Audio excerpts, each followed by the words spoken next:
जो चाहे वो फिल्मी कहानी के ताल्लुक से हो, स्क्रीन प्ले के ताल्लुक से हो, या फिर अदाकारी के ताल्लुक से हो, तो वो जाहिर है जब अपनी राय उस पर भी रखते हैं तो सबसे अलग, सबसे ख़ास हैं। मैं मशहूर अदाकार और राइटर अतुल तिवारी सर से इल्तिजा करता हूँ, रिक्वेस्ट करता हूँ कि वो मंच पे तशरीफ़ लाएं। जाहिर है कोई एक तो होता है चेहरा, जाना पहचाना चेहरा, एक ऐसा चेहरा होता है जो हमारी ज़िंदगी, हमारे मोबाइल का हिस्सा होता है और हम वायरल करते हैं, शेयर करते हैं इधर से उधर जिनको। तो बहरहाल सुशील पांडे साहब भी हमारी, जाहिर है कि अभी हम बहुत सारी बातें की थी और बहुत सारी बातों को हमने संभाल के रखा था ताकि अब आपसे हम बात करेंगे। और एक और नाम जाहिर है आईआरएस हैं, और एक बड़ा काम जो है उनका अगर हम कागज़ पर देखें, जिस तरीके से उन्होंने पूरे दूरदर्शन के दौर को, फिल्मी दुनिया को, जो पूरा इतिहास है फिल्मी कहानियों का, वो जो गॉसिप्स हैं उसके ताल्लुक से भी उन्हें भी समझाया, बहुत संजीदगी से इस मौजू पर बात करती हैं जो आसान नहीं होता। तो कई रास्ते खोलती हैं। मैं बहुत अदब और एहतराम के साथ निरुपमा कोतरू साहिबा आपसे भी रिक्वेस्ट करता हूँ कि आप भी तशरीफ़ लाएं। और जाहिर है कि ये वो लोग हैं जो नए नए रास्ते, नए दर खोलते हैं हमारी सोच के, हमारी फिक्र के। एक और नाम जिन्हें हम सब जानते हैं, मशहूर, हाँ, संकेत सर तो सामने हैं। संकेत उपाध्याय साहब को जाहिर है कौन नहीं जानता। मैं बिला वजह क्यों चिराग दिखाऊं सूरज को और बार बार ये कहूं देख हमारी रोशनी ज़्यादा है, तो संकेत उपाध्याय साहब को भी हम बखूबी जानते हैं। तो प्लीज़ वेलकम संकेत सर का। तो अब ये बातचीत, ये डिस्कशन, बहुत बहुत शुक्रिया। Please sir. बहुत बहुत धन्यवाद आप सब लोगों का, आप लोगों का भी। मन्नू जी तो कहानी सुनाने में उस्ताद हैं ही, कहानियाँ सुनाते हैं, उम्मीद करता हूँ कहानियाँ बनाते ना हों बनाना भी पड़ता है। आज का जो टॉपिक है वो जब हम लोग इसके बारे में कई बार चर्चा करते थे, मैं, कुंवर साहब, तो अक्सर ये बात होती थी कि OTT, वेब प्लेटफॉर्म्स, आर्टिस्ट के लिए बड़ा लिबरेटिंग एक्सपीरियंस है, दर्शकों के लिए भी लिबरेटिंग एक्सपीरियंस है। बहुत सारी चीज़ें जो शायद हम सिनेमा में नहीं देख पा रहे थे किसी कारणवश, कुछ भी वजह हो सकती है, वो अब OTT में देख पा रहे हैं। OTT में एक और चीज़ देखने को मिली, और जिस संदर्भ में आज हम बात करने वाले हैं उसी से जुड़े हुए सितारे आज यहाँ पर मंच पर मौजूद हैं। वो है एक यात्रा रंगमंच से OTT की। तो ऐसा क्यों है कि जितने आर्टिस्ट हैं उनको ये टीवी और सिनेमा का फेज एक स्पीड ब्रेकर सा लगता है कि रंगमंच से OTT अगर सीधे ही सफ़र हो सकता तो फिर ये टीवी और सिनेमा की तोहमत शायद कुछ सितारे न उठाते। इसी पर आज बात करेंगे। अलग अलग पहलू हैं, बहुत सारे सवाल हैं और उनके जवाब तलाशने की आज कोशिश करेंगे। मैं स्वागत करना चाहता हूं सबसे पहले अतुल तिवारी जी का। तिवारी साहब के बारे में बहुत कुछ बोला गया है, बहुत देखा गया है। मैं उम्मीद कर रहा हूं तिवारी जी कि मैं कोई अश्लील बात तो नहीं कर रहा ये लौंडा? उसके लिए अलग किस्म का लौंडा होना पड़ता है जो आप नहीं हैं। उस लौंडे का नाम चतुर है। मनु भाई, मनु ऋषि जी और हमारी मित्रता कुछ कहानियों पर ही आधारित है। अक्सर लोग मनु ऋषि जी के बारे में ये समझते हैं और ये जानते हैं कि ये कहानी सुनाते हैं। इनके बारे में जो एक चीज़ जो पिछली बार इनसे मुलाकात में एहसास हुई वो ये थी कि एक अच्छी कहानी वही सुना सकता है जो कहानियाँ सुनने की क्षमता रखता हो। मनु जी कहानी इसलिए सुनाते हैं क्योंकि ये कहानियों को सुनते हैं। मनु जी आपका बहुत बहुत स्वागत। सुशील जी, मेरी सुशील जी से पहली मुलाकात है, लेकिन मुझे पता नहीं क्यों ऐसा एहसास हो रहा है कि बहुत दूर तलक जाएगी ये मुलाकात। जिस गर्मजोशी से आपने मेरा स्वागत किया, इस नाचीज़ का स्वागत किया, अपने आप में वो बहुत अच्छा लगा। जॉली LLB में आपने देखा है, महारानी में इंस्पेक्टर कुलवंत सिंह को देखा है। एक लंबी यात्रा है रंगमंच से अब OTT का सफ़र जो भाई साहब ने तय किया है, सुशील जी ने। और निरुपमा जी, आपका भी बहुत बहुत स्वागत मंच पर। बहुत कम ही ऐसा होता है कि आप सीनियर ब्यूरोक्रेट और सिनेमा में इस कदर रुचि कि उस पर आप अपना जीवन समर्पित कर दें। ये ज़रा रेयर कॉम्बिनेशन है। 90s में जब ऑडियो कैसेट आते थे तो लोग अपने हिसाब से उसमें बनाते थे कि साइड ए में कुछ, साइड बी में कुछ और रिकॉर्डिंग। तो ये लगभग वैसा लग रहा है जैसे कि साइड ए में हम के गाने हैं और साइड बी में सैवेज गार्डन।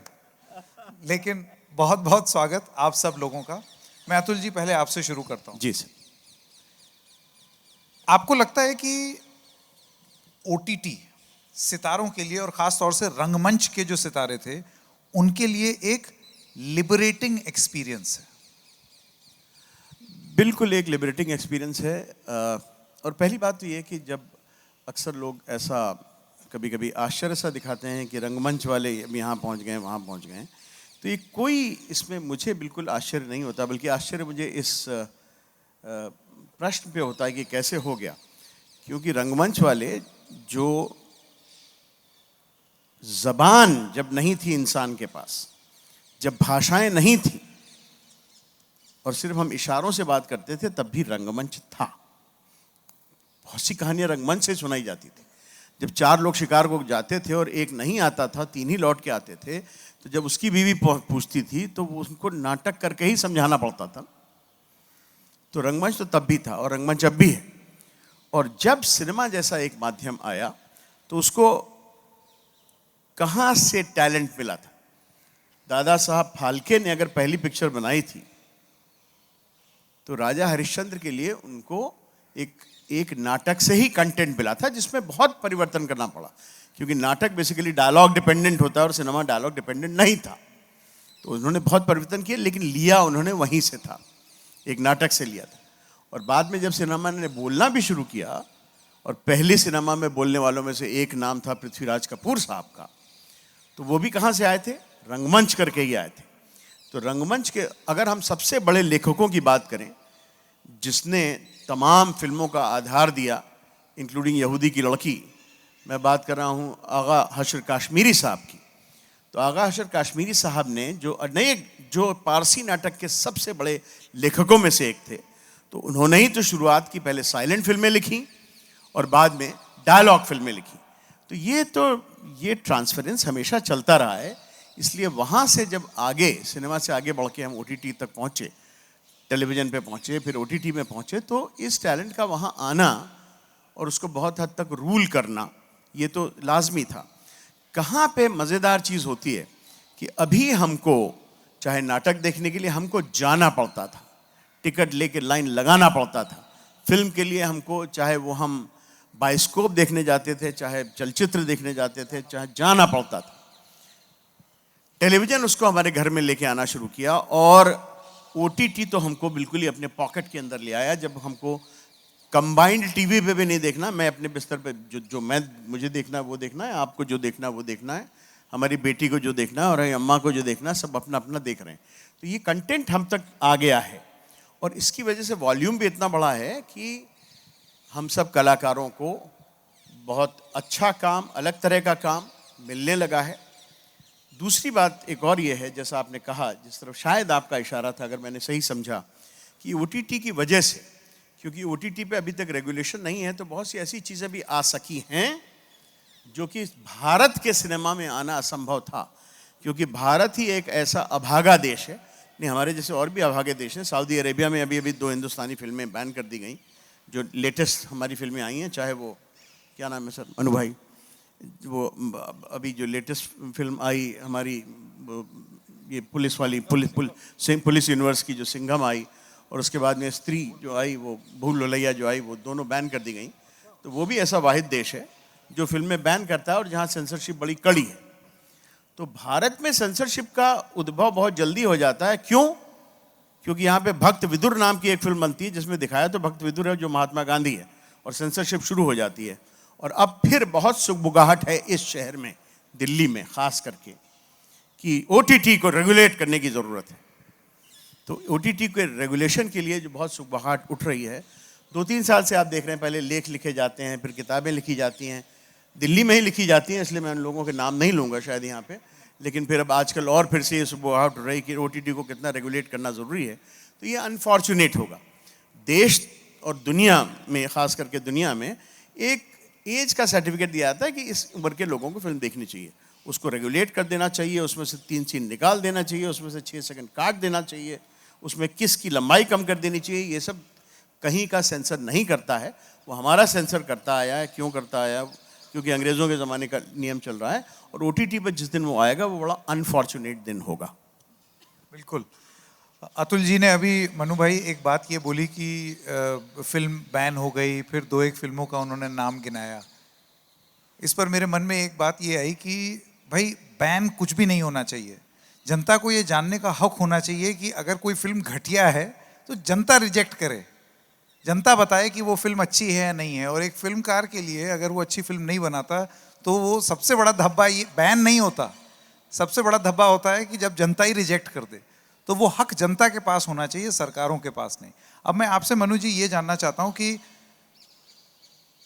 जो सवाल मेरा था, लिबरेटिंग एक्सपीरियंस फॉर आर्टिस्ट, आपको लगता है कि आज की डेट में, और खास तौर से जैसे सिनेमा हो गया, फॉर्मूलेइक हो गया, आज से नहीं बहुत टाइम से था, एक फॉर्मूला चल पड़ता है, फिर उसी फॉर्मूले पर, आपको लगता है अभी वो रोग OTT में नहीं आया है कि आ गया है?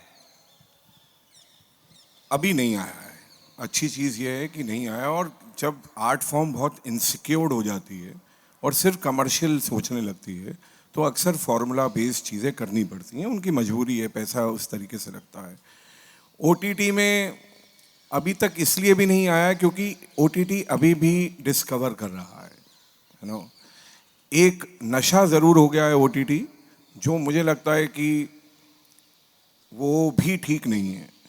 क्योंकि आप अपनी एजुकेशन, अपनी अपब्रिंगिंग के हिसाब से या किसी प्रोडक्ट की मार्केटिंग के हिसाब से जब आप उसे देखते हैं, तो उसको पूरा देखने के बाद उस आर्ट फॉर्म को, उससे क्या समझते हैं, क्या सीखते हैं या क्या महसूस करते हैं, ये बड़ा ज़रूरी होता है। लेकिन क्योंकि इतना ज़्यादा OTT पे अभी एक्सपेरिमेंट्स हो रहे हैं कि लोग लॉयल नहीं हैं किसी भी चीज़ के, जो एक तरीके से बुरा भी है और एक तरीके से अच्छा भी है। तो OTT का अभी दौर एक्सपेरिमेंटल है, डिस्कवर कर रहा है। इसलिए कंटेंट ज़रूर हम बोलने लग गए हैं, कहानी को, फिल्म को हम कंटेंट बोलने लग गए हैं अब। तो वो उस दौर से निकल रहा है अभी। लेकिन वही एक्टर्स का, क्योंकि मीडियम है, लॉन्ग फॉर्मेट है, और राइटर्स जो हैं वो बहुत ही अच्छे तरीके से अब अपने मन की बात कहना चाह रहे हैं, जो उन्होंने ऑब्जर्व किया जीवन भर, जो वो हमेशा कहना चाहते थे। तो एक different kind of storytelling is there which is very important, which was always important, but right now is very important because वो स्टोरी टेलिंग जो फॉर्मूला से अलग जा रही है और चुन रही है अपनी ऑडियंस को और तय कर रही है कि हमें किस दिशा में जाना है, वो हमेशा कोई भी मीडियम हो स्टोरी टेलिंग का, उसके लिए वो बेहतर ही होती है। तो OTT अभी तड़प भी रहा है, हाँ, लेकिन फॉर्मूला बेस्ड नहीं है, अगर मैं छोटे में कहूँ तो। ये सबसे महत्वपूर्ण बात यही है, क्योंकि जब कोई चीज़ फॉर्मूला बन जाती है तब आप ये समझिए कि वो पतन की ओर का पहला कदम है। ये न्यूज़ जगत में तो मैं बोल सकता हूँ, बाकी आप अपनी इंडस्ट्री के बारे में बात करें, बेहतर जानते हैं। सुशील जी, मैं आपके पास मुझे न्यूज़ और सिनेमा या स्टोरी टेलिंग दोनों में कोई खास फर्क लगता नहीं है ही नहीं। क्योंकि है ही नहीं। ये पिछली बार जब हम लोग मिले थे तो एक बात चली थी, और वो ये था कि चाहे न्यूज़ हो चाहे सिनेमा, सबका बिग बॉसीकरण हो चुका है। खैर, सुशील जी, मैं आपके पास आना चाहता हूँ। अभी दोनों की बात सुन के, और ख़ास तौर से अभी वहाँ नहीं पहुँचा है OTT, उसकी वजह आप क्या देखते हैं? आपको लगता है कि अभी OTT पर जो वेब सीरीज़ हैं वो एक्सपेरिमेंट, प्रयोग के मोड में है, एक प्रयोगशाला है, वो सृजनात्मक कला की एक प्रयोगशाला है OTT अभी, जिसमें आप अलग अलग लैंग्वेजेस के साथ एक्सपेरिमेंट कर रहे हैं, अलग कल्चर्स के साथ एक्सपेरिमेंट कर रहे हैं, कैरेक्टर्स के साथ एक्सपेरिमेंट कर रहे हैं। मेरे समझ से अतुल सर ने, मनु भाई ने इस प्रश्न का जवाब भी अपने इसमें बहुत हद तक कर दिया है। एक्चुअली मुझे ऐसा लगता है कि प्रयोग तो हर जगह होते ही रहता है, वो सिनेमा में भी है, ओटीटी में भी है। अब ये जितनी भी कला की बातें हैं, कहानियों की बातें हैं, सिनेमा में, ओटीटी में या कहीं भी, टीवी में भी, तो वो एक हमारे यहाँ बोलते हैं ना मनु भाई, भेड़ चाल। तो वो क्यों होने लगता है कि एक हॉरर कॉमेडी अगर चली, चल पड़ी हुई। तो मैं तो एक्टर हूँ, मुझे लगता है कि मनु सर के पास, अतुल सर के पास बहुत सारे ऐसे फोन आते होंगे, यार तेरे पास कोई हॉरर कॉमेडी है क्या? नहीं आते। 100%। तो ये जो है ना, ये बड़ा हॉरर है। तो ये एक्चुअली जो कॉमर्स जुड़ा हुआ है और इसी को बैलेंस करने वाली बात है। हालांकि मुझे लगता है कि जो टेबल के उस पार, आई एम टू से कि प्रोड्यूसर्स, मेकर्स, उनको इस बात को समझने की बहुत ज़्यादा ज़रूरत है कि कुछ भी फॉर्मूला तो नहीं चल रहा है अभी, और चाहे वो फिल्म हो या फिर वो ओटीटी हो। ओटीटी में एक्सपेरिमेंट लोग काफ़ी किए, अब मुझे थोड़ा ऐसा थोड़े दिनों से लग रहा है डर के मोड में है, वो डर के मोड में है। आप देखिए, जितनी मेरी छोटी मोटी जानकारी है उसके अनुसार पिछले सिर्फ दो महीने के अंदर मुझे लगता है कि हर बड़े प्लेटफॉर्म्स ने 3 से 4 शोज बंद कर दिए। डेवलपमेंट में है, कहीं हमारी भी बात चल रही थी, हम भी उसमें एक्टिंग पार्ट थे, बंद हो गया। बड़े प्रोड्यूसर्स, बड़ा प्लेटफॉर्म, शो बंद हो गया। ऐसे एक नहीं, 4-5 तो मैं जानता हूँ कि बंद हो गए। तो क्यों हुए? आप ही ने 6 महीने पहले अप्रूव किया होगा, मेकर्स ने डिसाइड किया बनाने की, सडनली वो बंद हो गया। क्यों हो गया? तो उससे जरूर कुछ, वहां सिर्फ इकोनॉमिक्स नहीं चलता है। तो ये दोनों को बैलेंस करना मेरे समझ से जरूरी है, दोनों को अंडरस्टैंड करना। ये फॉर्मूला पे तो इंडस्ट्री चलेगी नहीं। अब ये सबके लिए है, अभिनेता के लिए है, राइटर के लिए है, डायरेक्टर के लिए, प्रोड्यूसर के लिए, सबके लिए है। मेरे समझ से तो यही है। अभिनेता भी एक ही तरह का अगर कुछ 2 रोल कर लेना, हमें ही हमारे दोस्त मिलकर बोलते हैं सर ठीक था यार, लेकिन तू हो गया तेरा। तो वो तो सबसे क्लोज वाले हैं जो एटलीस्ट इससे डरा देते हैं, तो हम समझने की कोशिश करते हैं। ये मेकर्स को क्यों नहीं हो रहा है, या फिर जो मैं प्रोड्यूसर्स को या इतने बड़े बड़े जो स्टूडियो में, किसी की शिकायत नहीं कर रहा हूँ, बट जो मेरी फीलिंग है वो मैं बोल रहा हूँ कि फियर मोड में तो हैं। सिंघम सिंघम सिंघम सिंघम। ये तो जनता ने जवाब दे दिया ना सिंघम का। हाँ, मैं क्या बोल रहा हूँ, आप फिल्म बैन मत कीजिए, ज्यादा बड़ी है। अब जिसे कहते हैं ना लज्जा, लोगों को इस बात से हो जानी चाहिए कि वो उन्होंने जो भी फॉर्मूला जिसको वो कमरे में बैठ करके सफल समझ रहे थे। निरुपमा जी, आप इस पर अगर कुछ बताना चाहें। जिस चीज को एसी के कमरे में बैठ करके, बढ़िया चक्के वाली कुर्सी पे बैठ करके कुछ लोग जो भाग्य विधाता बन जाते हैं ऑडियंस के बिहाफ पर, आर्टिस्ट के बिहाफ पर, और वो ये बोलते हैं this will work, this will not work. हर चीज का जो पीपीटीफिकेशन है कि सारी चीज एक पीपीटी में उतार दो और उसके हिसाब से तय होगा कि क्या चलेगा और क्या नहीं चलेगा, उसका जवाब अब जनता देने लगी है, क्योंकि उसके पास अब बहुत चॉइस है, बहुत ऑप्शंस है। मेरे ख्याल से आप जो हिंट कर रहे हैं वो क्रिटिक्स की तरफ है, और मेरे बहुत सारे दोस्त हैं करीबी क्रिटिक्स। इनफैक्ट मेरी किताब जो स्विंगिंग 70s अभी रिलीज़ हुई थी, उस पर मेरे बहुत सारे दोस्तों ने लिखा भी है। वो 70s के दौर के बारे में सिनेमा में, इंटरेस्टिंगली।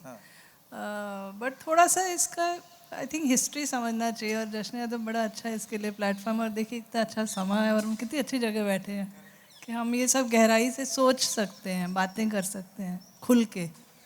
सेंसरशिप पे तो बाद में आते हैं, पर मीडियम, टेक्निक, टेक्नोलॉजी, सब चीज़ें, कुछ स्टैटिक तो रहता नहीं है। जैसे जैसे समय गुजरता है सब कुछ बदलता रहता है। और आप मतलब सिनेमा तो खैर 100 साल पुराना है। जैसे अतुल जी ने बताया, थिएटर तो नाट्यशास्त्र कब लिखा गया था, I think 7th century AD में।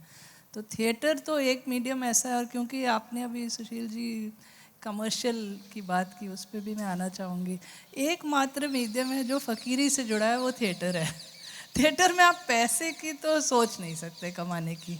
और क्योंकि मेरी खुशकिस्मती रही है कि मैं फिल्म्स को भी मैंने देखा है, as director films INB, regulated film sector, और फिर एज जॉइंट सेक्रेटरी कल्चर मुझे थिएटर और NSD वगैरह को बहुत करीबी से देखना, उसको नर्चर करने का मौका मिला था। तो थिएटर तो एक ऐसा मुझे लगता है सशक्त मीडियम है जो रहेगा, मतलब वो है ना खुसरो दरिया प्रेम का उल्टी वाकी धार, जो उतरा सो डूबा, जो डूबा सो पार। थिएटर ये है कि आप डूब के पार तो हो ही जाएंगे, क्योंकि जितने हमारे आज इतने अच्छे एक्टर्स यहाँ बैठे हैं सब थिएटर से जुड़े हैं। इनकी पकड़ इतनी स्ट्रांग है एक्टिंग पे कि वो हर जगह काम कर सकते हैं। तो वो तो थिएटर की बात होगी। अब सिनेमा पे अगर आप आए तो, और OTT पे, OTT एक तरह का अब टेक्निक, और ये जैसे जैसे हम इंडिविजुअलिस्टिक होती जा रही है ना सोसाइटी हमारी, अब बच्चों को देखिए, नेक्स्ट जनरेशन को अपने आप में रहते हैं, और ये बहुत गलत बात है। और मेंटल हेल्थ इश्यूज भी बहुत हो रहे हैं, मतलब parents really should be worried, क्योंकि बच्चे बाहर खेलते कम हैं। हम लोग तो एक बार स्कूल से आके बाहर चले जाते थे, शाम तक घर ही नहीं आते थे। अब बच्चे बाहर जाते ही नहीं हैं, अपना एकदम से PSP और क्या ये बोलते हैं वो लेके बैठ जाते हैं। तो उसी के साथ साथ हम एडल्ट्स भी ख़राब हो चुके हैं। हम भी आजकल अब सब कुछ छोटे पर्दे पे, मोबाइल पे देखने लगे हैं। जब हम छोटे थे तो ये सब था ही नहीं। 70s आप सोचे तो और कुछ एंटरटेनमेंट था ही नहीं, फिल्में थी बड़े पर्दे पे थी, तो हम जाते ही जाते थे। एक ही चीज़ एक्साइटिंग होती थी, पेरेंट्स कहते थे अमिताभ बच्चन की नई फिल्म लगी है चलो, और टिकट आ जाती थी, और सब मतलब पूरा माहौल फेस्टिव होता था। अब उसके बाद 80s में फिल्मों का पतन हुआ, सबको पता है, अतुल जी अच्छे से जानते हैं। तो तब टीवी पे सबने शिफ्ट भी किया, पैरेलल सिनेमा बुलंद हो गया। तो टीवी की तरफ अपने ड्राइंग रूम में हम अच्छे सीरियल्स देखने लगे। उस वक्त आप अगर याद करेंगे, ये जो है ज़िंदगी, और रजनी, बासु चैटर्जी आ गए थे, और फिर धीरे धीरे महाभारत, रामायण। तो we shifted to the small screen, और थोड़ा इंटीमेसी वापस आ गई कि हम लोग ड्राइंग रूम में बैठ के, यहाँ तक कि मतलब पूरे परिवार सुबह नहा धो के तैयार होके पूजा की तरह रामायण देखते थे। तो हैबिट्स बदल गई। तो हैबिट्स, हम इंडिया की ही बात करें, बाकी देशों की क्यों बात करें, हैबिट्स कितना बदलती जाती हैं आप रैपिडली। फिर 90s में केबल टीवी आया, पहले कलर टीवी आया, फिर केबल टीवी आया। केबल टीवी के बाद सत्यानाश हो गया, इतने गंदे चैनल्स, क्वांटिटी का एक्सप्लोजन हो गया, quality went for a toss. तो बहुत ही बकवास सास बहू serial and all that. 90s and में फिर से सिनेमा में मुझे लगता है कंटेंट दोबारा बहुत अच्छा होने लगा, बहुत अच्छे अच्छे फिल्म मेकर्स आने लगे, स्टार्टिंग फ्रॉम विदु विनोद चोपड़ा, फिर बाद में विशाल भारद्वाज, अनुराग कश्यप, अनुराग के साथ बहुत सारे आए फिल्म मेकर्स। धीरे धीरे धीरे कंटेंट फिर से बहुत अच्छा बनने लगा, और वही फिल्म मेकर्स आप देखिए, उन्हीं के जो एक तरह का फुटप्रिंट्स हैं वो OTT की तरफ जा रहे हैं, क्योंकि ये लोग रियलिज्म को बैलेंस करना जानते हैं कमर्शियल सिनेमा से। But don't be under any mistake, OTT वाले are not here for charity, they are here to make money. You have to be clear about that. तो नेटफ्लिक्स 2016 में आया था इंडिया में। अब वो धीरे धीरे, पहले तो उन्होंने एक्सपेरिमेंटल 1-2 शोज़ ये किए, मतलब बनाए, पैसे लगाए, फिर वो अपनी फिल्म लाइब्रेरी बनाने लगे। अब अमेज़ॉन भी आ गया, फिर बहुत सारे आ गए। बेसिक इनका ब्रेड एंड बटर फिल्म्स ही है, ये आप सोच लीजिए। ये दूरदर्शन का भी हमेशा से था, हर जगह फिल्म ही बेसिक कंटेंट है। चाहे 90s में वीडियो फिल्म आई थी, नारी हीरा जी शायद रिसेंटली जब गुजर गए थे तो हम लोग याद कर रहे थे, उनकी वीडियो कैसेट्स की वीडियो फिल्म्स बनती थी, जिसमें Aditya Pancholi was the biggest star, और सलिल चड्डा, और साहिल चड्डा, एग्जैक्टली साहिल चड्डा, यस। तो ये जैसे जैसे इट डिपेंड्स कि फिल्में कितनी ख़राब या अच्छी आ रही हैं। और अभी जैसा हमने जिक्र किया, horror comedy Stree 2, honestly I didn't like it as much as 3-1। 3-1 अच्छी थी, फिर इतनी सारी वही, फिर बार बार रेपिटेशन, सिंगम विंगम तो खैर तौबा। तो उस तरफ ना ही जाए, वो डुप्लीकेट इतना होने लगा है ना फॉर्मूला, फिर वही एक फॉर्मूला के पीछे पड़ना। तो लोग OTT की तरफ आएंगे ही, बट OTT में भी स्टार सिस्टम आ रहा है, विच इज़ रियली सैड। और मेरे बहुत सारे गरीब फिल्म मेकर दोस्त हैं जो कंप्लेन करते हैं कि OTT वाले हमारी कहानी लेना ही नहीं चाहते, उनको स्टार्स चाहिए, उनको कुछ फार्मूला चाहिए। अब एक फार्मूला वो भी है कि गाली गलौज खूब हो, ये भी एक फार्मूला है कि बिना मतलब, या unnecessary violence and sex because they sell. तो हर चीज़ का थोड़ा बैलेंस होना चाहिए, and as audience we have to decide. And I think काफ़ी शोज़ ख़त्म भी हो रहे हैं, अनफॉर्चुनेटली अच्छे शोज़ ख़त्म कर दिए जाते हैं, आई डोंट नो व्हाई, बट ये एवोल्यूशन है, चलता रहेगा। बट आई एम होपफुल कि OTT एज अ प्लेटफॉर्म थोड़ा और मेच्योर होगा अभी। हाँ, अभी बहुत आगे जाना है। अतुल जी, अभी जो ये मैं बात सिर्फ एक सेंटेंस यहाँ जोड़ना चाहता हूँ। मेरे ख्याल से साकेत जी ने जब एयर कंडीशन रूम में बैठे हुए लोगों की बात की थी, तो वो सिर्फ क्रिटिक्स की बात नहीं थी, वो जो कॉरपोरेट जो रन करते हैं इन सबको, शायद बिल्कुल। वो उसकी तरफ इशारा ज़्यादा था 100%। कि वो जो कॉरपोरेट जो रन करते हैं इन कंपनियों को, दोज हु डिसाइड, उन्होंने खुद ज़िंदगी में एक फिल्म नहीं बनाई होती है, जो लोग वहाँ बैठे होते हैं, और ना टीवी चैनल जब चलते थे तो उन्होंने कभी एक फिल्म नहीं बनाई होती थी वो, लेकिन वो डिक्टेट करते थे कि टर्म क्या हो। वो फिर चाहे समीर नायर साहब हों, चाहे वो शैलजा केजरीवाल जी हों, मैं स्टार टीवी की बात कर रहा हूँ एक ज़माने में, उन्होंने खुद कभी फिल्म से कोई कनेक्शन नहीं रहा, लेकिन they will dictate in the same way. It's the corporate bosses sitting in America, Los Angeles and Delhi and Singapore, who sometimes dictate and tell you that there has to be a violent incident every 7 minutes. जैसे एक ज़माने में एक formula था हमारे television में, वो तो पैसे बचाने के लिए था कि एक एपिसोड में 9 से ज़्यादा सीन मत रखना, और उसमें कम से कम 4 सीनों में टेलीफोन पे बात होनी चाहिए, क्योंकि टेलीफोन में फिर क्या है, कैमरा हिलने वाले की ज़रूरत नहीं, यही टेलीफोन, और टेलीफोन लैंडलाइन है तो मैं हिल भी नहीं सकता, और तो पूरा सीन वहीं निपट जाएगा, एक सेट कम लगेगा। और दूसरा कैरेक्टर जो दूसरी तरफ बात कर रहा है वो कॉर्डलेस फ़ोन पे तो थोड़ा बहुत चल लेगा वो। तो ये जैसे कंपल्शन होता था, My God. उसी तरह से अभी भी कुछ नए कंपल्शंस भी आ रहे हैं इन द राइटिंग, जो मेरे ख्याल से मनु जी ज़्यादा अनुभव है, बता सकते हैं। Just to add to what Atul ji said, corporatization of films. मुझे याद आ रहा है एक And ABCL, नहीं फिल्म्स, ABCL आपको याद है जब अमिताभ बच्चन जी को उसने डुबो दिया, because there were some management graduates who thought कि we know what will sell, and they didn't know anything, because they had not observed films, they had never digested films, they never thought about films. एक हमारे दिल्ली के management guru थे, I don't know if any of you remember, Arindam Chaudhary नाम था उनका। Of course प्लानमैन remember रोक सको तो ही रोक made low. A film called रोक एक सको फिल्म तो आई थी, रोक मैं लो। इससे पहले निरुपमा Yes. जी आप बताएं, मैं आपको Yes. ये भी बताऊं कि वो फिल्म देख करके हमारे कुछ मित्र आए, उन्होंने बोला देख सको तो देख लो। उसमें नहीं, but- उन्होंने- but, उसमें- नहीं, because just he to was- finish, उसमें उन्होंने रिसर्च टीम बिठाई थी, वो सेड कि एक ये होना चाहिए, एक लड़का लड़की, ये फॉर्मूला, और सनी देओल का स्पेशल अपीयरेंस, और इतनी खराब फिल्म निकली वो, एक दिन भी नहीं बट चली। आई मस्ट टेल यू, यहाँ मेरे मित्र सौरभ शाही साहब बैठे हुए हैं, ये फॉरेन अफेयर्स एडिटर हैं द रेड माइक हमारे न्यूज़ प्लेटफॉर्म के, अरिंदम चौधरी के साथ काम कर चुके हैं, और उनका ये कहना है कि अरिंदम चौधरी ने जर्नलिज्म और जर्नलिस्ट को प्रोटेक्ट करने के लिए जो जो किया जाना चाहिए, अगर सत्ता से दबाव आ रहा हो, वो काम किया और पता नहीं लगने दिया, और उसकी जीती जागती मिसाल वो बैठे हुए हैं। तो देखिए सर वही इकोसिस्टम ना, हाँ। एक्चुअली वो वैसे अगर देखें हम तो पूरे विश्व एक इकोसिस्टम पे चल रहा है, कंट्री, स्टेट, परिवार, सब इकोसिस्टम। तो हम लोग हालांकि ये ऐसा दोनों ऐसा पति पत्नी हैं, इकोनॉमिक्स और फिल्म कला, वो दोनों साथ में रहना ही पड़ेगा। अब लड़ झगड़ के रहो या जैसे रहो, बहुत खूब, है ना। तो बहुत खूब। एक मैं सॉरी, आप अगले सवाल के लिए आप आतुर होंगे, और मैं ये कह रहा हूँ कि मैं जो कॉर्पोरेटाइजेशन की बात है, one mister Gupta was brought by mister Bachchan to run the ABCL. He was the head of the Coca Cola company in India. तो कोका कोला के बहुत बड़े और करोड़ों रुपया साल का उनका उन दिनों होता था पैकेज, और उन्होंने बहुत से लोगों को बुलाया, यंग लोगों को, तब मैं भी यंग था, बिलीव मी, जैसे ये 16 साल के हैं वैसे ही। तो मैं उनसे मिलने के लिए गया, और उन्होंने मेरा काम देखा होता, तो उन्होंने मुझसे कुछ इंटरव्यू में बात नहीं की। अकेला सवाल जो उन्होंने मुझसे किया, और मैं हमेशा से लखनऊ का हूँ, कुर्ता पजामा ही पहनता हूँ, क्या करूँ। मेरे बाप ने भी कुर्ता पजामा के अलावा कुछ नहीं पहना, सिर्फ उनका पजामा ढीला होता था, मेरा तंग होता है। तो उन्होंने मुझसे पूछा कि but mister Tiwari, when you will join us, I am sure you will be in a suit and a tie. तो मैंने कहा सर मैं टाई पहनने का बड़ा इच्छुक हूँ, लेकिन मेरी साइज़ की टाई बनी नहीं है अभी तक, इसलिए मैं नहीं कर पाऊँगा। तो मतलब ये कि कॉर्पोरेट वर्ल्ड के जो अपने एक होते हैं ना इम्पोजिशन की, सूट टाई वाला ही चोंच ले। और फिर मैंने उनसे कहा कि I thought you are taking me for my thoughts, but you want to take me for my good looks. All the best to you.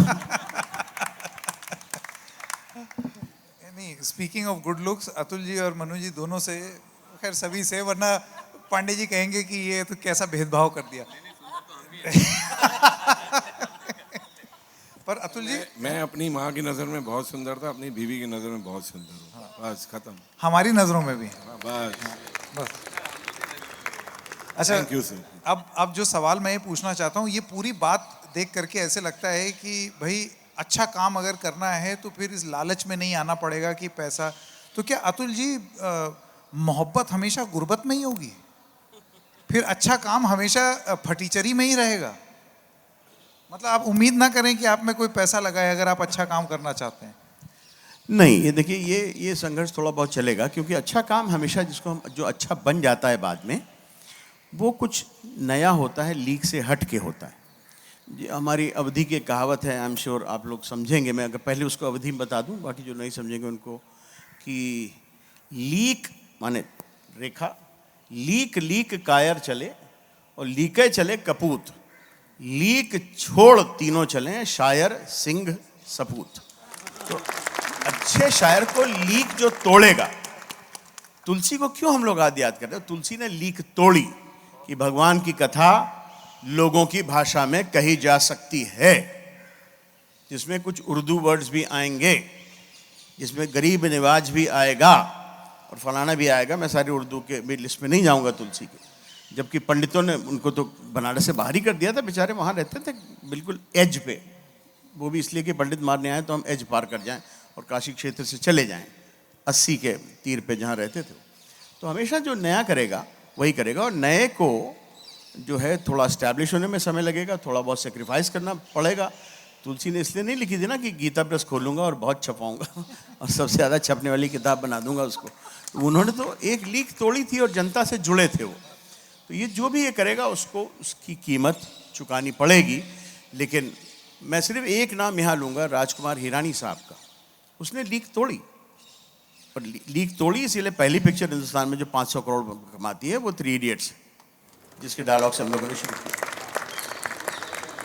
Mannu भाई, क्योंकि पैसे की ही बात हो रही है और आप तो दिल्ली के धन्ना सेठ हैं बिल्कुल, मैं लाला का बेटा हूँ।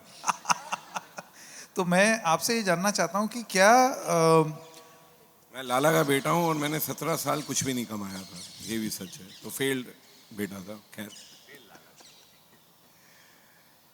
मेरा सवाल ये है कि क्या बहुत ज़्यादा पैसा जब आ जाता है, बड़े, ऐसा नहीं है कि इस देश में पैसे की कमी है उन प्रोडक्शन हाउसेस में या उन कॉर्पोरेट घरानों में जो सिनेमा बना रहे हैं या सिनेमा फंड कर रहे हैं, लेकिन आपको लगता है कि बहुत ज़्यादा पैसा ही क्रिएटिविटी का सबसे बड़ा दुश्मन हो जाता है? सबसे बड़ा दुश्मन? बहुत ज़्यादा पैसा किसी का दुश्मन नहीं हो सकता, बस पैसे का इस्तेमाल करना अगर आपको आता है तो। पैसा कभी किसी भी क्रिएटिविटी का मोहताज भी नहीं है और ना ही दुश्मन होगा। पर हाँ, जब आप पैसे से ही सोचने लगते हैं हर चीज़ और पैसा खर्च करके ही सोचने लगते हैं हर चीज़, तो फिर थोड़ी सी मुश्किल होती है। मैं नाम नहीं लूँगा पर उदाहरण के साथ बताना चाहूँगा कि यानी एक बहुत, मैं पुरानी दिल्ली में बड़ा हुआ, भीड़ में बड़ा हुआ हूँ, बहुत किस्से उनको लिखना आया तो उनको कहानियों में तब्दील किया, टेक्निकली स्क्रीन पे और डायलॉग्स में तब्दील किया।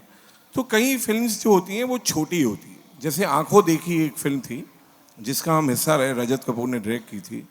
आप सोचिए कि उसको उतने ही पैसों में बनाया जाएगा तो ही वो फिल्म अच्छी बनेगी, और अगर आपको कोई बोले नहीं इसको आप ऐसा कर दें वैसा कर दें, तो फिर वो पैसा हावी हो रहा है, वहाँ क्रिएटिविटी ज़रूर मरती है, या तो फिल्म रुक जाती है, वो भी अपने में क्रिएटिविटी मरता है। मैंने किसी बड़े प्रोड्यूसर के एक बड़े डायरेक्टर के साथ एक कहानी शेयर की। उसने मुझे कॉल किया कि यार तुम कैसे आंखों देखी जैसी फिल्मों का हिस्सा बन जाते हो।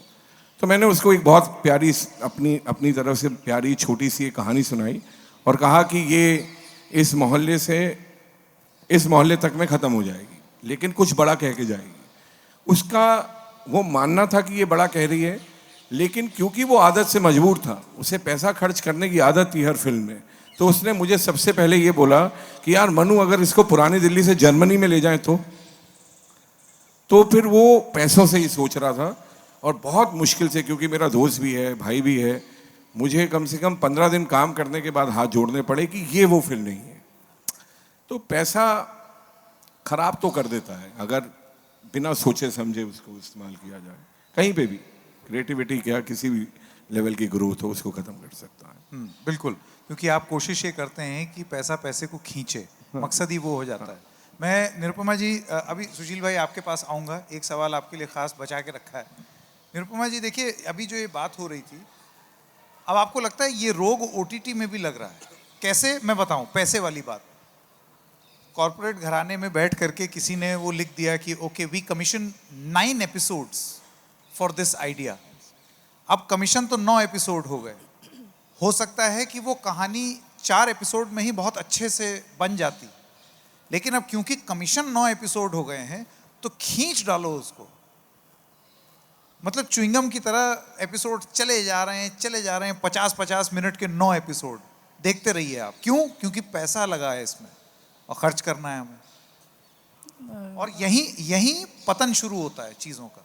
100% आई एग्री विद यू। और वही मैं बात करती 90s में जब केबल टीवी आया था और सडनली चैनल्स 200 चैनल्स आ गए, इतने ख़राब सीरियल्स बनने लगे।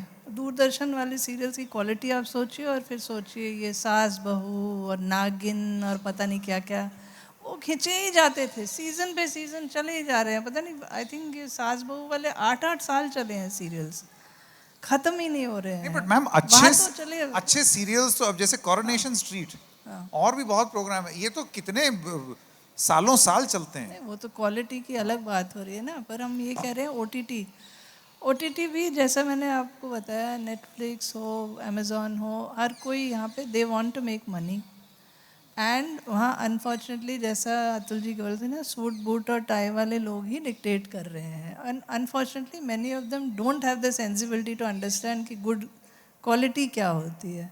और इतने, मैं नाम नहीं लेना चाहती, बट मैं जानती हूँ कि कितने लोगों की स्क्रिप्ट्स रिजेक्ट कर रहा है ओटीटी, जो ओरिजिनल स्क्रिप्ट्स हैं। पीपल लाइक रजत कपूर जिन्होंने आंखों देखी बनाई, इन लोगों को ओटीटी नहीं ले रहा है, उनको ओरिजिनलिटी चाहिए ही नहीं, उनको एक फार्मूला का कंफर्ट मिल गया है, ये फार्मूला है और इसको पकड़ लो। मिर्ज़ापुर में मैं उसकी बात नहीं करना चाहती, बट उसके पहले सीजन ज़्यादा अच्छे थे वैसे, अगर आप 100%। देखें 1, 2, ये तो मनु भाई को पता ही है। हाँ, लकीली पंचायत, गुल्लक, ये अभी भी काफ़ी अच्छे सीरियल्स हैं, but you are right, you should know when to stop, you should know, बस हो गया, आप कहानी खींचे जा रहे हो, आप वही किरदार बार बार आके, मतलब कुछ सर पैर ही नहीं हो रहा है कहानी का। बट वही you know, too much money, they are going exactly the way of channels, exactly. And यही फिल्मों में भी है। अब वो रोहित शेट्टी जी का वो फ्रेंचाइज बन गया सिंघम, बनाते रहिए सिंघम, एक और सिंघम जोड़ दीजिए, लेडी सिंघम, फलाना सिंघम, ढिमकाना सिंघम, जोड़ दीजिए, पूरी आर्मी बना दीजिए सिंघम्स की। वो क्या कर रहे हैं, मुझे तो समझ में नहीं आता, उसे कोई सर पैर दिखता नहीं ऐसे। मेरा भाई सिंघम देख के आया, एक दिन के लिए बॉम्बे आया हो, तो अभी देखी उसने, तो मैंने पूछा कैसे लगी, कहता है भाई पिछली वाली में 42 फुट पे गाड़ी गई थी, इस बार 44 पे गई। तो इंजीनियर आदमी है, उसने बिल्कुल करेक्ट बताया कि 44 पे गई। ये तो बिल्कुल आईफोन के स्क्रीन साइज की तरह है कि Unfortunately- now the biggest iPhone ever है वही चीज, 1 इंच, 1 इंच और बढ़ गया। लेकिन एक छोटी सी बात मुझे, लेकिन ओटीटी पे आने के बाद ना एक चीज जरूर महसूस हुई कि लोगों को ऑडियंस जो है, जो सब कुछ तय करती है, उनको बेहतर काम ही देखना है, बेहतर काम ही देखना है। वो अपने आप चुनते हैं और उसको हिट कर देते हैं। और हिट इसलिए नहीं होता है, फॉरगेट अबाउट मार्केटिंग ने क्या बोला कि कौन सा शो हिट है कौन सा नहीं है। हालांकि मार्केटिंग कहती है मिर्ज़ापुर 3 हिट है, पर सच में महसूस होता है कि ऑडियंस, हम जब मिलते हैं उनको इतना अच्छा नहीं लगा। तो आप जितना मर्जी पैसा खर्च कर लें, ऑडियंस को मालूम है कि हमें क्या अच्छा लग रहा है। और वो कमाल की चीज़ हो गई है कि फॉर्मूला बेस भी अच्छा लग रहा है उनको, तो अच्छा लग रहा है, और अगर कोई एक्सपेरिमेंटल है तो भी अच्छा लग रहा है। इसलिए OTT is giving kind of support to good content. क्या आप ये कह रहे हैं सुशील भाई, क्या मनु भाई ये कह रहे हैं कि जिस मिर्ज़ापुर में आप आईजी बने आपका अपना Promotion मिर्जापुर हो वो ऑडियंस को पसंद नहीं आया? नहीं वो इनको तो सबने पसंद किया, बहुत हमारा सारे एक्टरों प्रमोशन को हुआ सबने मगर पसंद किया। सीरीज का प्रमोशन नहीं हुआ, इनका प्रमोशन हो गया। इन्होंने पिछली मिर्जापुर बार में। मुझे बताया था मिर्जापुर में जो जो मर जाता है उसका करियर पीक कर जाता है। मैंने अपने डायरेक्टर को गुरमीत को बोला भी, मैंने कहा यार अगर चौथा बने तो आईजी मरना चाहिए तड़प तड़प के, मतलब ऐसा मरे कि दुनिया याद रखे भैया। तो उसने एक नया शो बनाया और उसका नाम है पान पर्दा जर्दा, और वो भी कुछ माफिया उस लेवल पर ही है, भोपाल बेस्ड ड्रामा है। तो उसमें मैंने यही बोला कि यार मुझे ऐसा दे कि कुछ ड्रामेटिक एंड हो। तो अब देखते हैं, जब वो आएगा शो तो आप देखिएगा। तो मैंने बोला भैया जो मरता है मिर्ज़ापुर में वो अमर हो जाता है, कहानी सारी यही है। सुशील भाई, अब मैं आपके पास आना चाहता हूँ। देखिए, एक क्योंकि यहाँ पर डायरेक्टर रजत कपूर जी की बात हो रही थी। एक सुशील भाई से मुझे सवाल पूछना है। पूछिए ना। सुशील भाई, सबके सामने पूछ रहा हूँ मैं। हमने एक फिल्म की थी फंस गए रे ओबामा। जी जी। मैं था, अमित सियाल थे, रजत कपूर थे, संजय मिश्रा थे, सुशील साहब थे, देवेंद्र था। यार सुभाष कपूर मुझे काम पे क्यों नहीं बुलाता? माँ कसम मैंने ये नहीं, इसका पता लगवाओ तुम। आप सुभाष कपूर के हीरो थे तो वही मैंने तो पैसे भी बहुत कम लिए थे यार, पता नहीं क्यों नहीं बुलाता। पैसे तो ये हम काम सब भाइयों तो को एक ही मिले थे, रोल इनको बहुत बड़ा मिला था, है ना। ये हीरो थे, हम इनके आगे पीछे घूम रहे थे, पैसा सबको एक ही मिला, इसी की संतुष्टि थी तब हमें। ये कोई बात नहीं, रहने दे मनु भाई, सुबह से रात तक काम कर रहे हैं, पैसा तो उतना ही मिल रहा ये है। जो फंस गए रे ओबामा में जो मार्क्सवाद का परिचय दिया गया लेकिन सुभाष कपूर की हिट हुई फिल्म, सबने इतनी जान लगाई, पैसे भी बराबर लिए, बिल्कुल सही बात है।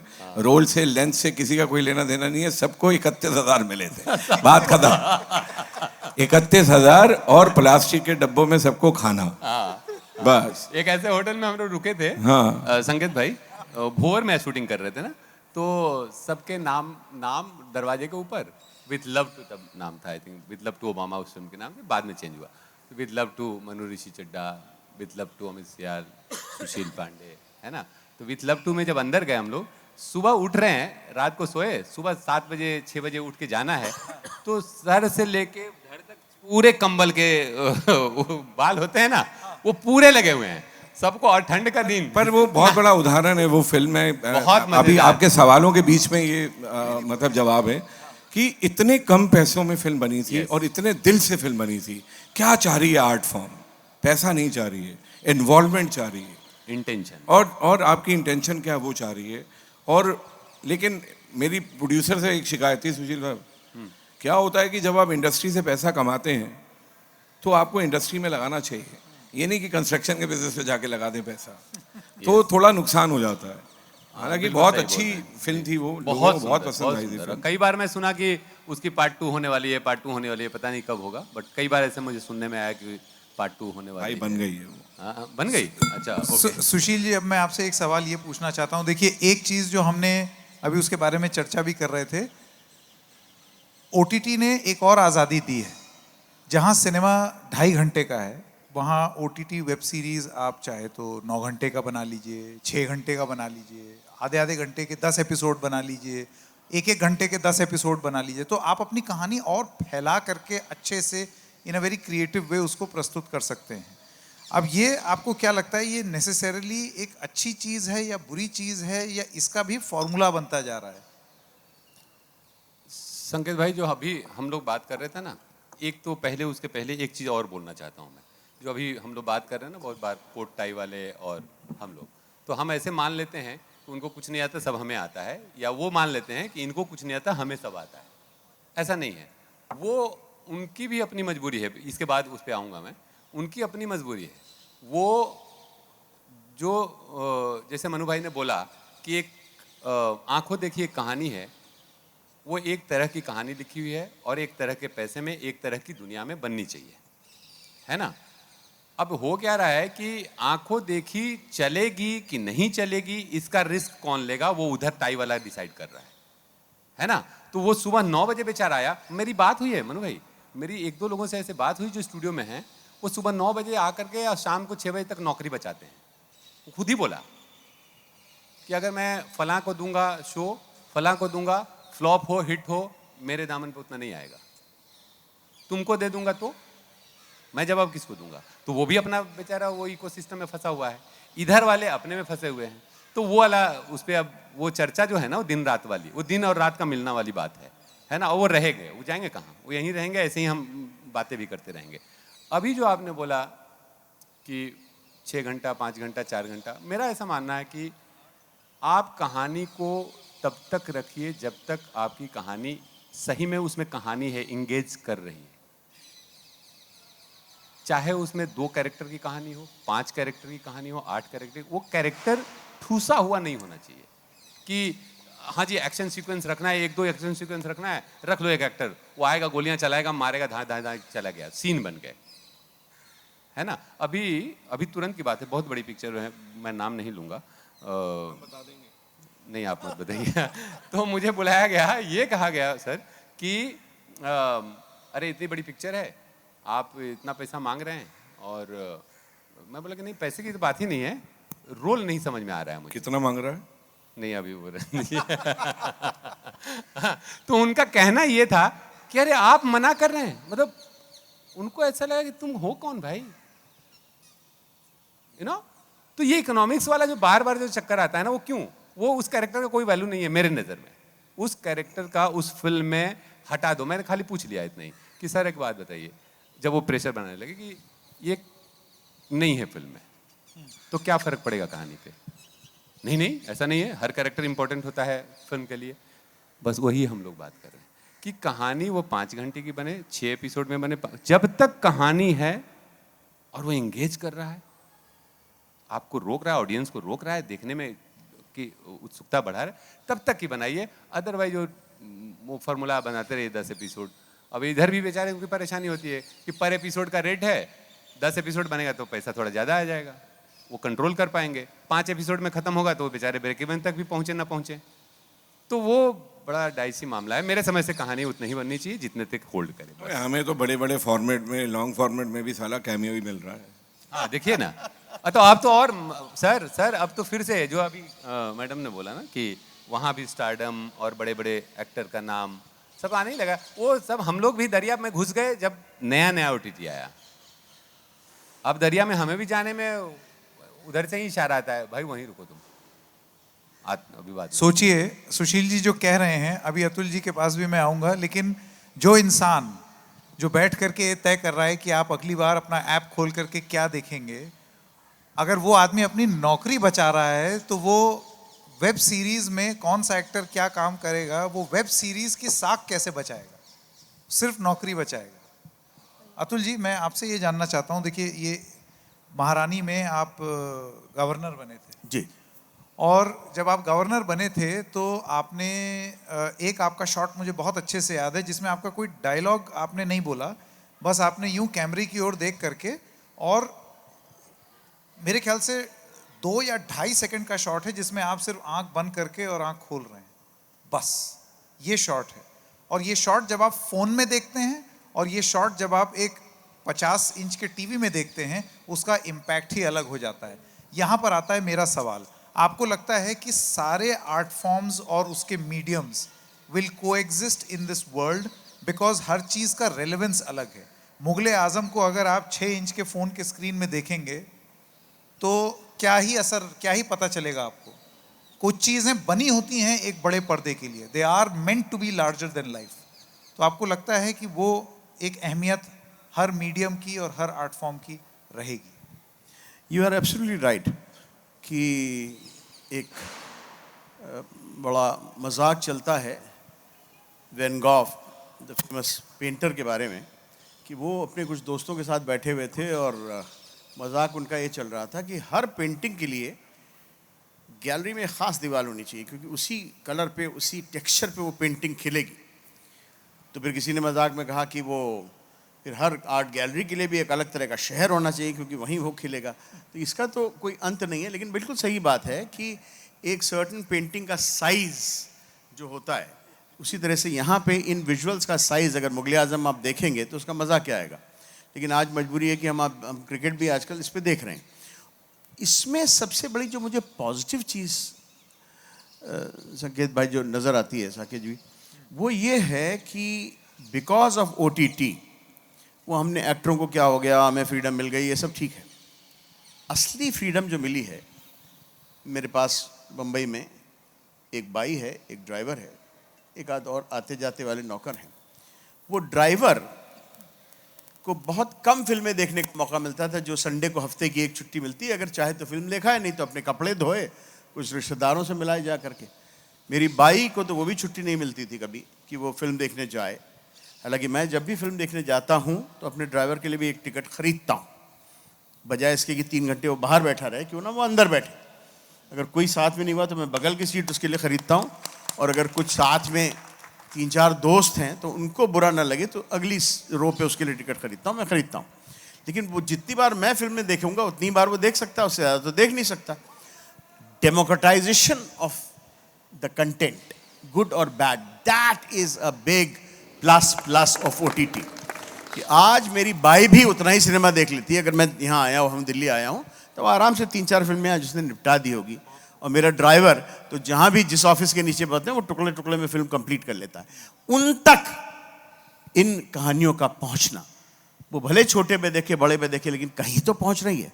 ये democratisation is the biggest win for me of the OTT platforms. इससे जुड़ा एक छोटी सी बात है कि आपने संकेत ये बहुत ज़रूरी बात कही कि हर फिल्म एक पर्टिकुलर मीडियम के लिए ही शूट होके बनती है। जब तक क्रिस्टोफर नोलन जैसे डायरेक्टर्स, समझदार डायरेक्टर्स रहेंगे ना, we won't have this problem. He reshoots his film thrice. मतलब वो बंदा ये भी ध्यान रखता है कि OTT पे जब मेरी फिल्म दिखे उसका एस्पेक्ट रेशियो ख़राब नहीं होना चाहिए, IMAX पे जब दिखे तो aspect ratio should be perfect.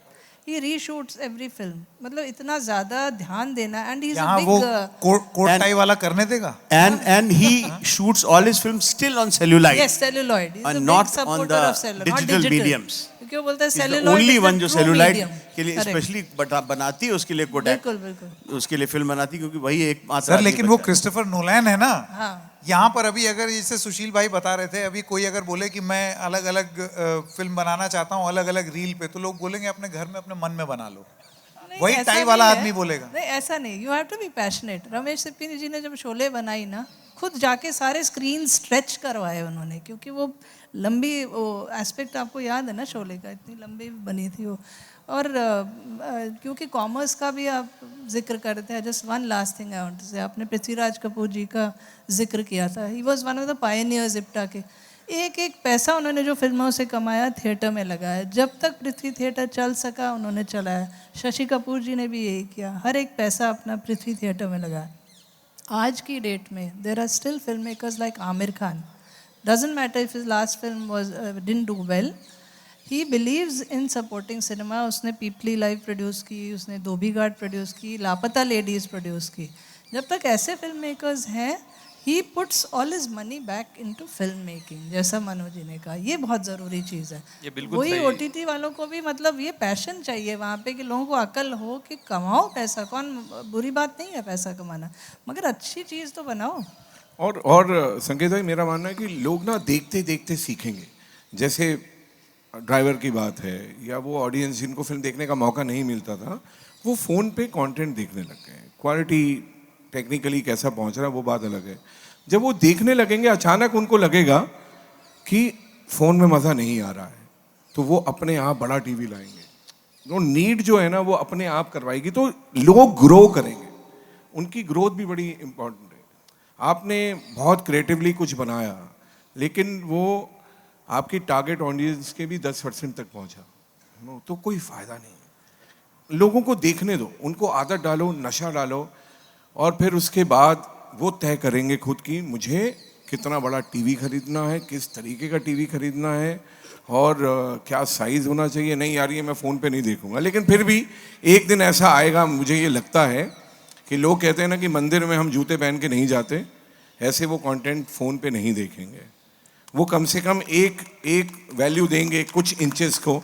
आपने 50 इंच बोला, तो इतना होगा, धीरे धीरे हो भी रहा है कि शायद एक निरमा में एक लॉटरी निकलेगी और किसी के पास 50 इंच का टीवी होगा। तो आप यकीन मानिए, जब टीवी सस्ता हो जाएगा खरीदने में, और 1 साल से ज़्यादा 2 साल की कंपनी वारंटी देने लगेंगी तो सब टीवी खरीदेंगे, उस पर देखेंगे। फ़ोन पे किसी को मज़ा आता नहीं है, ये बात भी है। फ़ोन में किसी को मज़ा आता नहीं है, चाहे एप्पल के फ़ोन हो चाहे सैमसंग का फ़ोन हो, पर फिर कोई भी हो। देख लेते हैं, जैसे कि अतुल जी कह रहे थे, तो ये डेमोक्रेटाइजेशन हुआ है। लेकिन अब इसमें सुशील जी, मेरा आखिरी कमेंट, डेमोक्रेटाइजेशन की क्योंकि बात हो रही है, आपको लगता है ये भी अपने आप में जनता के बीच में हर तरीके का कंटेंट फ्लोट होगा? भोजपुरी बिरहे भी होते हैं, भोजपुरी में अच्छे गीत भी हैं, लोकगीत भी हैं, लेकिन भोजपुरी सिनेमा और भोजपुरी गीत आज हिंदुस्तान में फूहड़ता का भी प्रतीक है, सबकी अपनी अपनी ऑडियंस है जी। तो आपको लगता है वो भी डेमोक्रेटाइजेशन हो जाएगा? जो फूहड़ देखना चाहता है वो फूहड़ देखे, जिसको अच्छी चीज़ देखनी है वो अच्छा देखे। वो तो मैं यही एक्चुअली ये मेरे दिमाग में भी चल रहा था। बहुत अच्छा प्रश्न किया आपने, क्योंकि मैं भोजपुरी हूँ और हम अवध के, अतुल जी और हम, हाँ है ना, तो एक मुझे हल्की सी ऐंठ रहती है हम लोगों में। तो थोड़ी कोफ्त तो होती है ऐसे सोच करके कि यार बांग्ला सिनेमा इतना बढ़िया कर रहा है। आप रीजनल जितने भी सिनेमा आप देखिए, तमिल में एक से एक पिक्चरें बन रही हैं, कहानियाँ बन रही हैं। वो तो अपना मलयालम तो ऑलरेडी ग्रेट है। तो भोजपुरी जो अभी हम लोग बात कर रहे हैं कि हर तरह के ऑडियंस हैं और उन तक वो सवाल वो सिनेमा पहुँचे, उस तरह के वेब सीरीज़ पहुँचे, वो पहुँच रहा है, ऑफ कोर्स पहुँच रहा है। इसमें थोड़ी रेक्टिफिकेशन की ज़रूरत है। वो ये कि डेमोक्रेसी के नाम पे जो हम लोग कुछ भी बोलने लगते हैं ना, कई बार ऐसा ना, फ्रीडम ऑफ स्पीच, अब बस वो बोलने लगे फ्रीडम ऑफ स्पीच, मीनिंग तो समझ लो दोस्त रुक करके, है ना। तो जहाँ तक भोजपुरी की बात है, बिल्कुल उनको एडुकेट करने की ज़रूरत है। वो तभी होगा जब उस ट्रेड में अगेन फिर ये ऐसा चीज़ है ना, मेरे दिमाग में शायद बैठ गया है ये, कि कोई भी बात बोलने के लिए एक माध्यम की ज़रूरत है और वो माध्यम पैसा है ना। तो भोजपुरी इंडस्ट्री में एक जो, या ऐसे तमाम और भी हैं जहाँ पे कि मेकर्स की कमी है, थोड़े अच्छे मेकर्स बनाएं। मनु सर बहुत सारी हिंदी फिल्में लिख रहे हैं, एक आध अवधि में भी सिनेमा लिखें, है ना, उसमें पैसे ना लें या कम लें, वो करना पड़ेगा इनको। तो वो मैं अगर इधर पैसे कमा रहा हूँ तो मुझे जाकर, मैं तो चाहता हूँ कि भोजपुरी में कोई ऐसी कहानी मिले, मैं करना चाहता हूँ, सच में करना चाहता हूँ कि भोजपुरी में कुछ अच्छी फिल्में बननी चाहिए। तो हालांकि अतुल भाई लिखो। बात घूम फिर के फिर वहीं आ गई कि गुर्बत में ही मोहब्बत ढूंढ रहे हैं यहाँ पर लोग। ढूंढ रहे बहुत हैं। बहुत धन्यवाद, वक्त खत्म हो गया है। अतुल जी, मनु भाई, सुशील जी और Nirupama ma'am, thank you very much. Thank you so much, thank you. शुक्रिया सब दोस्तों का, साथियों का, थैंक यू। ये मतलब इतना अहम डिस्कशन और इतने दिलचस्प मरहलों से गुजरता हुआ आगे बढ़ा। ये जो परिंदों की आवाज़ें हैं ना, तो बीच में एहसास हो रहा था कि ये भी कुछ ना कुछ सवाल पूछना चाह रहे हैं अतुल जी से, मनु सर से और आप सभी लोगों से, निरुपमा मैम से। तो वाकई एक ऐसा डिस्कशन जिसकी हमें हर दौर में हर वक्त ज़रूरत होती है। बहुत बहुत शुक्रिया हमारे बहुत बहुत ख़ास, बहुत अहम अतुल तिवारी सर, और बहुत बहुत शुक्रिया मनोऋषि चड्ढा सर। बहुत शुक्रिया हमारे सुशील पांडे साहब, आपका भी बहुत बहुत, और जाहिर है कि निरुपमा कोतरू मैम, आपका शुक्रिया, और संकेत उपाध्याय साहब ने जिस तरह से कंडक्ट किया और चीज़ें आगे बढ़ी और चीज़ें आसान भी हुई, मुश्किल भी हुई, फिर आसान हुई। एक अच्छा डिस्कशन बहरहाल यहाँ पर था। जश्न अदब साहित्य उत्सव